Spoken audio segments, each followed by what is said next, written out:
I sold your father's restaurant. You're too young to run IT, my stepfather announced. I was 28, managed IT for 5 years. The buyer arrived to sign papers. He looked confused, but I already bought IT from her yesterday. Here's my receipt. The smell of garlic and basil filled my office as I reviewed the evening's reservations. Moretti's had been packed every night since the review in the Tribune called us Austin's best-kept Italian secret.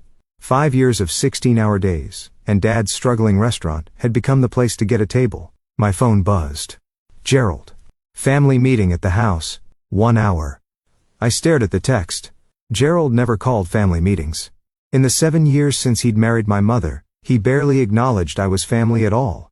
Just Linda's daughter from her first marriage. The inconvenient reminder that Mom had loved someone before him. Can't. I type back. Friday night service starts in 2 hours. This is above the restaurant. Be here. My blood chilled. Gerald had been sniffing around Moretti's ever since the Tribune review mentioned we cleared $500,000 in profit last year. Suddenly the restaurant he called that pizza joint was worth his attention. I left my sous chef in charge and drove to the house I'd grown up in.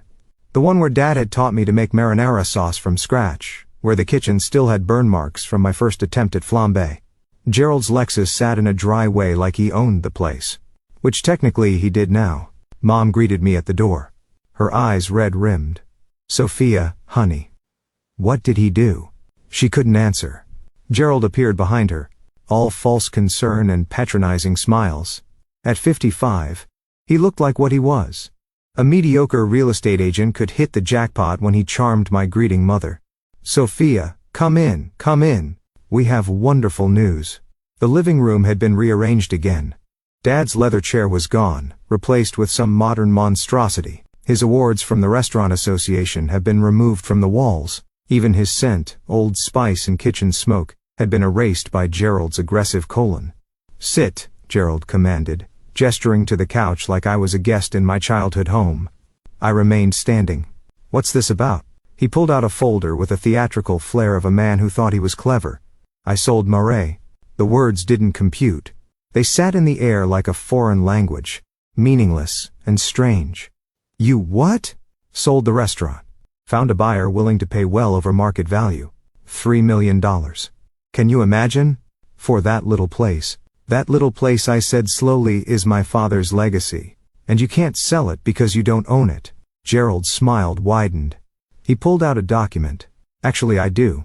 When your mother and I married, all her assets became marital property, including her share of the restaurant. Her 49% share, I corrected. I owned 51%. Dad left it that way specifically. Ah, he actually waggled his finger at me like I was a child. But you're forgetting about the power of attorney. My stomach dropped. Mom wouldn't look at me. Mom, my voice came out small. You didn't. It was just for medical decisions, she whispered. When I had the surgery last year, Gerald said. I said Gerald interrupted that a comprehensive POA would be better. Cover all bases. And as Linda's designated representative, I've agreed to sell her shares. Combined with a court order declaring you incompetent to run the business due to your age and inexperience, I'm 28.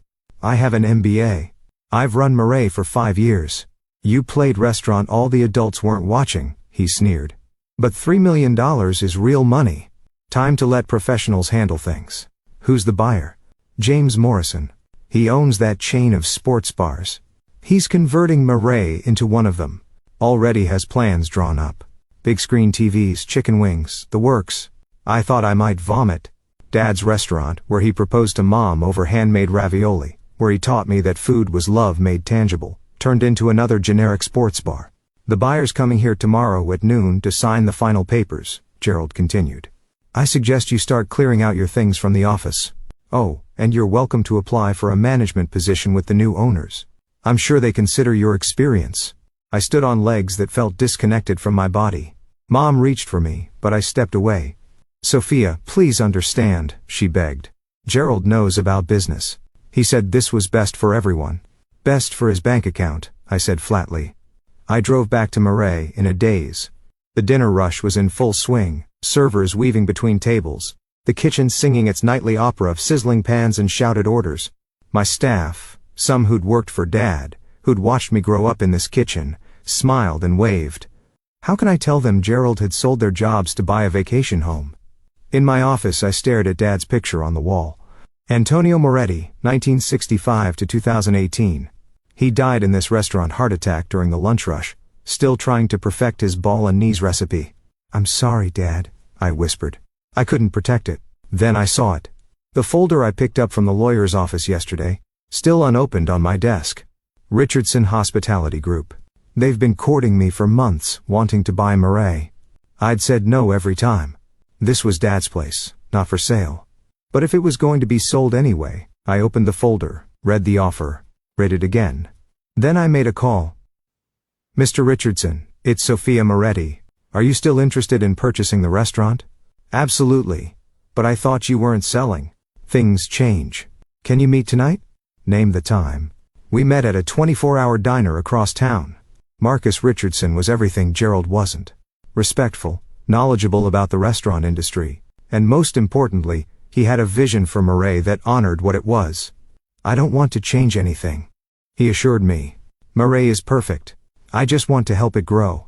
Maybe open second locations, but the original stays exactly as it is. Same recipes, same staff, same soul. And the price. He slid a paper across the table. $3.5 million. I can have a check by morning, he said. I know it's fast, but I had my lawyers ready for months, hoping you'd change your mind. I thought about Gerald's smug face. About Mom's portrayal. About James Morrison's sports bar chain. I need the sale completed by 10 a.m. tomorrow. Done. We shook hands. Then I did something I hadn't done since Dad died. I ordered a shot of whiskey and toasted the empty chair across from me. Here's to you, Dad. And to Gerald, learning that inconvenient reminders can bite back. The next morning was a whirlwind. Lawyers, paperwork, bank transfers.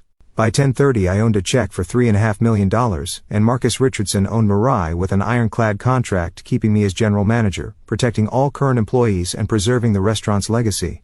At 1145, I walked into my childhood home for the last time. Gerald had set up the dining room like a conference table, legal pads, pens, coffee service. He wore his best suit, the one that screened successful businessmen to anyone who didn't look too close. Sophia. He frowned. What are you doing here? Wouldn't miss this for the world. Well, you can't be here. This is a private business transaction. About my father's restaurant, I think I'll stay. Before he could argue, the doorbell rang. Gerald practically ran to answer it, returning with James Morrison, mid-50s, polo shirt stretched over a beer gut, the kind of man who thought authentic Italian meant adding oregano to frozen pizza. Jim, come in, come in. Can I get you coffee, water? Just want to get this done. Morrison grunted. I've got contractors ready to start demo on Monday. Demo. They were going to demolish Dad's work. Of course, Gerald spread out the contracts. Now, as we discussed, $3 million for the property and business. Actually, Morrison interrupted, pulling out his phone. I need to check something. My account just sent me. He frowned at his screen. This can't be right. What's wrong? Morrison showed Gerald his phone. This shows Marriott's was sold yesterday to Richardson Hospitality Group. The color drained from Gerald's face. That's impossible. But I did sell it yesterday. I said, hopefully, to Marcus Richardson for $3.5 million. The sale was finalized at 10 to 17 this morning. Gerald's mouth opened and closed like a land of fish. You can't. You don't have the authority to sell my own property. Sure I do. I pulled out my copies of the contracts. See, I own 51%, controlling interests. I don't need anyone's permission. But I have power of attorney for your mother's shares. Which means, you can sell her 49%. I smiled sweetly. To Jim here, if he wants to buy a minority stake in a restaurant you can't control, can't change, and can't profit from without my approval. Morrison's face was turning purple. What kind of scam are you running, Gerald? It's not, she can't. Linda. Gerald spun toward my mother, who'd been silent in a corner. Tell her. Mom looked at me, then at Gerald, then at the contracts on the table. For the first time in years, I saw a flash of the woman who'd stood beside Dad building their dream. I think she said quietly that my daughter just outsmarted you, Gerald. This is illegal. Gerald sputtered. I'll sue. For what? I asked. Selling my own property. You're welcome to try selling Mom's minority stake, but good luck finding a buyer willing to pay millions for zero control. Morrison was already heading for the door. I'm done here. And Gerald, expect to hear from my lawyer about the deposit you took. Deposit? Mom's voice sharpened. What deposit? Gerald's face went from red to white. Just earnest money. Standard practice. How much? Mom's voice could have frozen. How? 50,000, Morrison called over his shoulder. Non-refundable, he said. Except when a seller commits fraud. The door slammed behind him. The silence that followed was deafening. You took $50,000. Mom's voice was deadly quiet, without even owning what you were selling. I was about to omit. The plan was perfect until he pointed at me. Rage distorting his features. You little bitch. You ruined everything. No, I said calmly. You ruined everything the day you decided to steal my father's legacy. I just refused to let you. I headed for the door, pausing to look back at my mother. Dad always said you judge a person by how they treat those who can't fight back. Gerald thought I couldn't fight back because I was young and grieving. He was wrong. Sophia, wait. Mr. Richardson is keeping all the staff, Mom. He's even giving them raises and he's promised to keep Dad's recipes exactly as they are. Moretus will live on, just not under our name, which is still better than Gerald's sports bar. I left them there. Gerald screaming about lawsuits and betrayal. Mom finally seeing the man she'd married for who he really was. That night, I stood in Moretti's kitchen one last time as owner. The staff threw an impromptu party, toasting a future and roasting Gerald's failed scheme. Marcus Richardson joined us, promising that nothing would change except their paychecks for the better. Your father would be proud, said Tommy, our head chef who'd worked alongside Dad for 20 years. Not just of saving the restaurant, of how you did it, with class and brains just like he taught you. 6 months later, I used my share of the sale to open my own place. Sophia's, modern Italian with a twist, just 5 blocks from Moretti's. Marcus was my first customer, bringing a bottle of champagne and a framed photo of Dad to hang in my office. Mom divorced Gerald after the forensic account she'd hired, found more deposits he'd taken for things he didn't own. Turns out, I wasn't his first attempted victim, just his first failure. She comes to Sophia's every Sunday now, sitting at the bar while I cook, telling stories about Dad I'd never heard. Sometimes we walk over to Moretti's afterward, where his picture still hangs in the entrance, watching over the recipes he perfected and the dream that survived despite Gerald's best efforts. I'm sorry, Mom said one evening, watching me prep for the dinner rush. For the power of attorney. For believing Gerald. For almost letting him destroy everything. You were grieving, I said, salting the pasta water. Gerald took advantage of that, but we saved it, Mom. That's what matters.